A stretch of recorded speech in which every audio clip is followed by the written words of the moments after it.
Hello, fellow traders. 'Tis I, the Rumpled One, coming to you Monday, November the 25th. The year's 2019. Let's talk trading. Learning to trade. The thing about trading is, as I mentioned before, you have to do it to learn it. You have to trade to learn how to trade. It might sound like circular logic, but the fact of the matter is some things you only really learn by doing. Cooking. How do you learn how to cook? You read a book, you watch a video, TV show, you watch somebody do it, stand right beside them.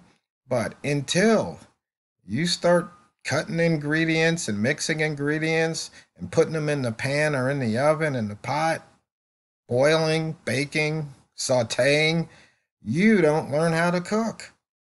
And along the way, you might burn a few things. You might get the spice combination slightly off and it's a little salty or doesn't have enough of this or too much of that. It's the same way with trading. Now, there's certain basics in trading, right? And one of those basics is the risk and money management. And that's the main thing to focus on. So you're starting out trading. Most people, when they start out to trade, they see some method or something they see on TV or on the internet and on some trading forum or wherever. And it's got a bunch of flashing lights and squiggly lines. And they're like, ooh, if I get that, I'll make lots of money. But if you ever notice those, very rarely talk about money management or risk management. They just want you to pick up that, shiny object, that indicator, that cool looking thing. Most of my methods, and they're not cool, a bunch of horizontal lines, and the indicators are just gauges, just kind of, making it so you don't have to do those calculations in your head. But, you have, what just happened there? Never seen that happen before. Huh. Something screwed up on that screen. Anyway, I'll have to figure that one out. Let's see. What do I need to do? Edit. There we go. I must have hit some key. But, it's not so much the method, because almost any method, they're pretty much the same. You're going to go buy or sell at a certain level at a certain time. The next thing is the execution, what you do, whether or not you do it properly. And then you just have to do it over and over. Repetition. It's called practice. And I don't mean practice account. I mean getting in there trading for a dime a pip until you master it. Because, see, a dime a pip doesn't sound that exciting. You make 10 pips, you make a buck. Big deal, right? Can't even buy a cup of coffee at Starbucks. And I don't drink coffee, but I do know Starbucks coffee is more than $1 a cup. Point being is you're not worried about the result. You don't want to focus on the result. You want to focus on your execution and do it over and over, because once you get that down, then you can increase your lot size. That'll, instead of making $1, you're making $10. And then instead of making $10, you're making 20, and you're making 50, you're making 100.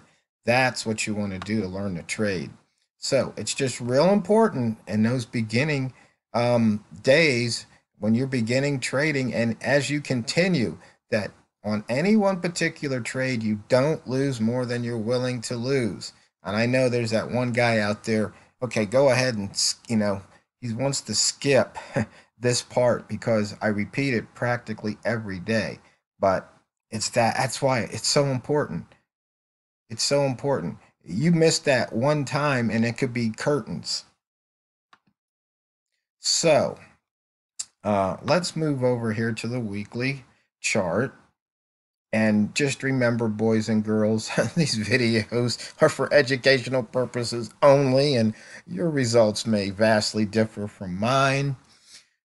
and that when you trade in Forex or in the stock market or commodities, anything, you're putting your money at risk, and it's really risky. So, if you need advice, if you need guidance in the financial area, please seek your advice from an accredited financial professional, some person that has a certificate that basically says they know what they're doing. That way, when you lose your money or they lose your money, you'll feel much better that you took advice from an accredited financial professional. Okay, that disclaimer's out of the way. Um, we've got 1, 2, 3, 4, 5 that haven't filled yet, so there's still opportunity. Let's see. We've got the dollar yen, 28 pips above the weekly open, 2 pips off that high. We're in the previous week's upper wick zone. And on the daily chart, we're only 72 pips below the yearly low. And we're still working on that range, Monday's range, the first day, trading day of the week's range here.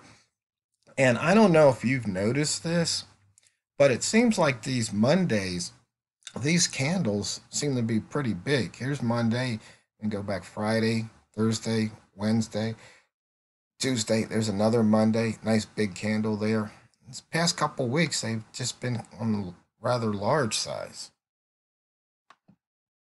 And you can see here we've cut across a couple of opens here, the February open, the August open. And we're also, now we're in that August opening day range right there. Oh, we broke out of the inside bar. I called this trade out yesterday, alerting you to it at 85. So you're up 8 pips. Once again, these are all the inside bar trades. Those of you new, if it's blue, that means that's the previous day. So you definitely want to be trading that inside bar. If it's gray, it tells you how many bars ago that inside bar was made, and you can still get in on that trade.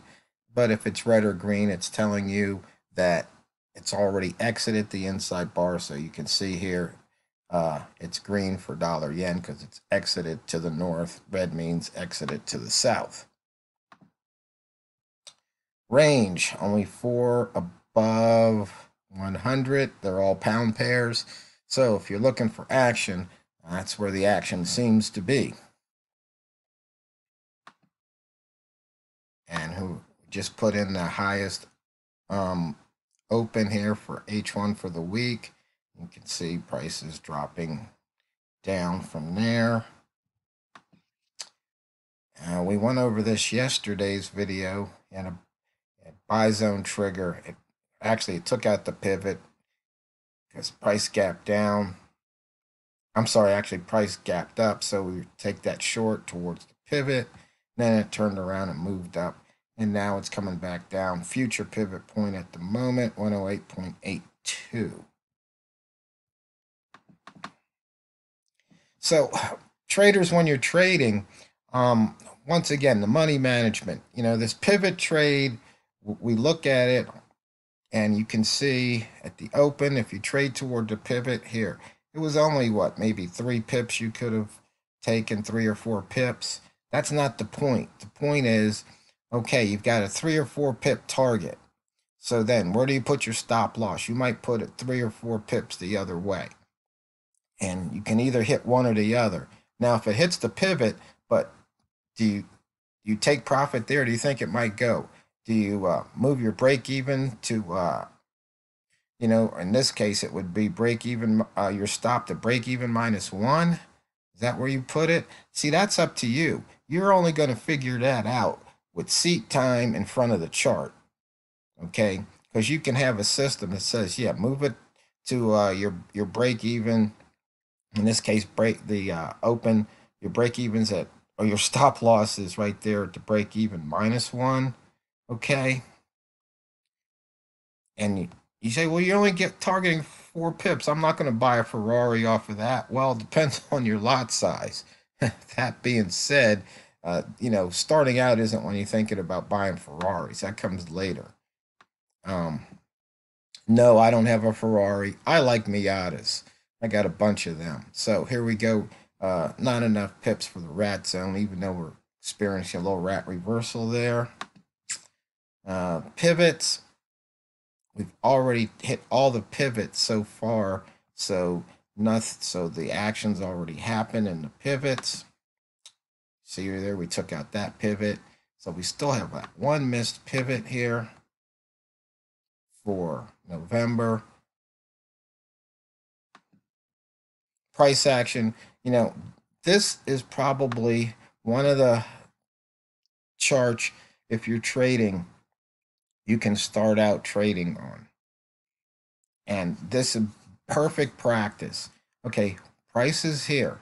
We know price isn't going to stay between these two lines. It's just not. It's going to move. Might take it hours, might take it minutes. We don't know.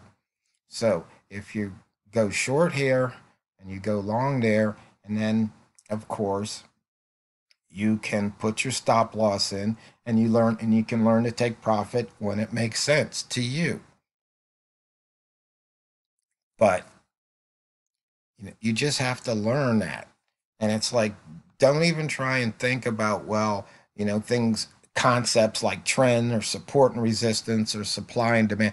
Just put all that stuff to the side. Just learn, you enter the trade, set your stop loss, you take profit when you can.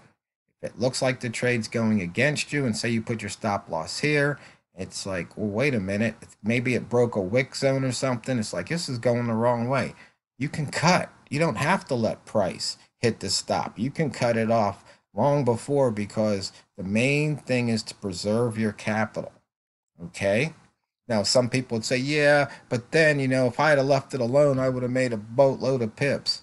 Well, that's hindsight. And we all know about Harry hindsight. But you have to trade in the moment. You don't have a choice. And for those traders who can't sit in front of the screen, I really don't know what to tell you. I think maybe you should think about investing like in stocks. But when it comes to Forex, it's trading, okay? So you don't want, it's just not practical in my opinion. Now maybe there's some method, some way of doing it. Maybe you'll figure it out and you'll say, hey, you know what, you didn't know what you're talking about, you could have done this. Well, I don't know it all. I just know, the few things that I know. And I know it's in the Forex market, I think it's kind of difficult, you know investing or trading, because I don't think people invest in currencies, but I think it's kind of difficult trading the market, especially if you have a lot of money on the line there, a lot of risk, or your stop loss could mean you lose $1,000 because that's what you're risking per trade. I think you want to pay attention to that as opposed to walk away from it. Um, Somebody needs to be managing that trade. You could set and forget and take your chances, and that's okay. Horizontal lines. No, the other trade, if you're just starting out, I would say, use the Einstein line, okay? And I think I need to change something here because we've got a 1.1 spread on this, and we had the threshold at that, so it should be call it 2.2. So we want to, we want to make sure it moves at least a spread or two. And so you can do this at any time. And so you go long here, you go short there, and you just learn, to trade, just to take profit, practicing your exits. It's just simple stuff. You got to get it down. You got to forget about all that other fancy stuff and just get in the habit of entering when you're supposed to, setting your stop loss, taking profit when you can, wash, rinse, repeat. It's trading. It's really not that difficult. So, fellow traders, think about that this holiday week here, Thanksgiving coming up. And just remember, it's not what you trade, it's how you trade it. So go out there and drain the